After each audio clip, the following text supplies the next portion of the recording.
Students welcome to online study 24/7। যে কোনো ধরনের প্রাইভেট এবং গভর্নমেন্ট চাকরির আপডেট পেতে গেলে অবশ্যই চ্যানেলকে সাবস্ক্রাইব করো, লাইক এবং শেয়ার অবশ্যই করো। আজকে আমি তোমাদের সাথে মে মাসে কোন কোন চাকরির আবেদন চলছে, অর্থাৎ তোমাদের কী কী ফর্ম ফিল আপ চলছে মে মাসে, সেটা নিয়ে কথা বলবো। কারণ অনেক সময় আমাদের ক্ষেত্রে হয় আমরা অনেক কিছু মিস করে যাই, অনেক ক্ষেত্রে অনেক ফর্ম ফিল আপ হয়তো আমাদের কমপ্লিট হয়ে যায় কিন্তু আমাদের পক্ষে জানা সম্ভব হয় না। সেক্ষেত্রে তোমরা এক নজরে দেখে নাও কী কী ফর্ম ফিল আপ চলছে, কারণ আমি একটা জায়গায় মোটামুটি চেষ্টা করেছি তোমাদের মে মাসে অ্যাটলিস্ট যেগুলো সরকারি ফর্ম ফিল আপ চলছে সরকারি চাকরি, সেগুলো তোমরা যাতে তোমাদের সামনে আনতে পারি। সরকারি বেসরকারি যাই চলুক না কেন সেটা যেন তোমাদের সামনে আসে এবং যার যেখানে মনে হবে সুইটেবল সে সেখানে যেন ফিল করতে পারে। ফার্স্টে আমি তোমাদের সাথে আলোচনা করছি অষ্টম শ্রেণী পাশে ব্যাংকের চাকরি। 8 পাশে তোমাদের ব্যাংকের চাকরি রয়েছে। শিক্ষাগত যোগ্যতা তোমরা দেখতে পাচ্ছ যে এখানে যে কোনো স্কুল বা কলেজ থেকে, তোমাদের স্কুল বা শিক্ষা প্রতিষ্ঠান থেকে তোমাদের 8 পাস করলেই তোমাদের কমপ্লিট হবে। 18 to 40 তোমাদের এজ লিমিটটা তোমাদের রয়েছে, সেখানে কোনো রকম সমস্যা হবে না, এজ লিমিট অনেকটাই রয়েছে। আবেদন যে পদ্ধতি রয়েছে সেটা অনলাইনের মাধ্যমে আবেদন পদ্ধতি রয়েছে। যারা তোমরা অনলাইনের মাধ্যমে আবেদন করতে চাও তারা তোমার পাবলিক সার্ভিস কমিশনের অফিসিয়াল ওয়েবসাইটে গিয়ে তোমরা আবেদন করতে পারবে।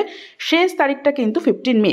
এবার আমাকে তোমরা জানিও, তোমরা যদি কেউ না জানো এই 8 পাশে তোমাদের যে চাকরির যে রয়েছে ব্যাংকের চাকরি, সেক্ষেত্রে তোমরা যদি আবেদনটা না জানো কেউ যে কীভাবে করবে, আমাকে তাহলে কমেন্ট বক্সে জানিও, আমি তাহলে এর ডিটেলে বলে দেবো। কারণ সবসময় কী হয় যে অনেক সময় অনেক কিছু হয়তো তোমাদের কাছে মিস হয়ে যায় বা আমাদেরও হয়তো মিস হয়ে যায়, সেক্ষেত্রে আমি একটা জায়গায় তাই এনে এগুলো সব জানাচ্ছি।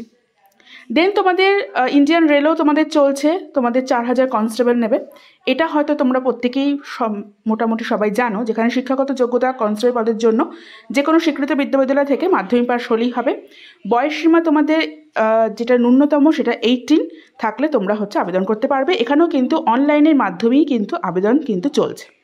এটাও তোমাদের অনলাইনের মাধ্যমে আবেদন চলছে। আবেদনের শেষ তারিখ কিন্তু তোমাদের 14 মে। অফিসিয়াল যে ওয়েবসাইট রয়েছে সেখানে তোমরা আবেদন করতে পারবে। এটা ইন্ডিয়ান রেলের গেল, আগেরটা তোমাদের WBSC থেকে তোমরা করতে পারবে। নেক্সট তোমাদের WBSC সুপারভাইজার, যেখানে শিক্ষাগত যোগ্যতা যে কোনো স্বীকৃত বিশ্ববিদ্যালয় বা শিক্ষা প্রতিষ্ঠান থেকে ফিশারি সায়েন্স বিষয় তোমাদের ন্যূনতম 4 বছরের স্নাতক ডিগ্রি অর্থাৎ গ্র্যাজুয়েশন থাকলেই হবে। বয়সসীমা তোমাদের যেটা রয়েছে সেটা 39, এর ঊর্ধ্বে যাওয়া যাবে না। আবেদন পদ্ধতি WBSC তোমাদের ওয়েবসাইটে গিয়ে আবেদন পদ্ধতি করতে হবে। আবেদনের শেষ তারিখ তোমরা দেখে নাও 13 মে। এগুলো সব মেতে তোমাদের কী কী সরকারি চাকরির আবেদন চলছে সেটা নিয়ে আমি কথা বলছি। নেক্সট তোমাদের কি রয়েছে 3712টি শূন্যপদে ক্লার্ক আর ডাটা এন্ট্রি অপারেটর তোমাদের রয়েছে। শিক্ষাগত যোগ্যতা দেখে নাও। যে কোনো চাকরি প্রার্থীকে শিক্ষা প্রতিষ্ঠান থেকে উচ্চ মাধ্যমিক পাস থাকলেই চলবে, এর পাশাপাশি টাইপিং স্পিড হতে হবে। ন্যূনতম বয়স 18, সর্বোচ্চ বয়স তোমাদের 27। আবেদন পদ্ধতি অনলাইনের মাধ্যমে করতে হবে। তোমাদের কমিশনের যে অফিসিয়াল ওয়েবসাইট সেখানে গিয়ে করতে হবে। আবেদন পদ্ধতির শেষ তারিখ কিন্তু 7 মে। তাহলে কি হলো, ডেটা এন্ট্রি এবং কম্পিউটারে তোমাদের ডাটা এন্ট্রির জন্য যে শূন্যপদ রয়েছে তার শেষ তারিখ কিন্তু 7 মে। এগুলো সবই সরকারি চাকরি, আমি যেগুলো তোমাদের সাথে আলোচনা করছি। দেন কৃষি দপ্তরের নতুন শিক্ষাপদে কর্মী নিয়োগ, সেটা তোমাদের শিক্ষাগত যোগ্যতা রয়েছে উক্ত পদে আবেদন করার জন্য যে কোনো শিক্ষা প্রতিষ্ঠান থেকে, বিশ্ববিদ্যালয় থেকে, ইউনিভার্সিটি থেকে এগ্রিকালচার ইঞ্জিনিয়ারিং বিষয়ে তোমাদের গ্র্যাজুয়েশন থাকলেই চলবে। আর আবেদন করার জন্য সর্বোচ্চ বয়স 56-এর মধ্যে হতে হবে।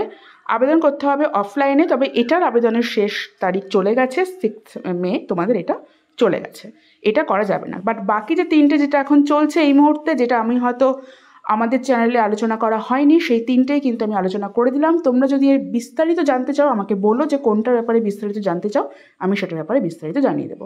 দেখা হচ্ছে নেক্সট ভিডিওতে। টাটা।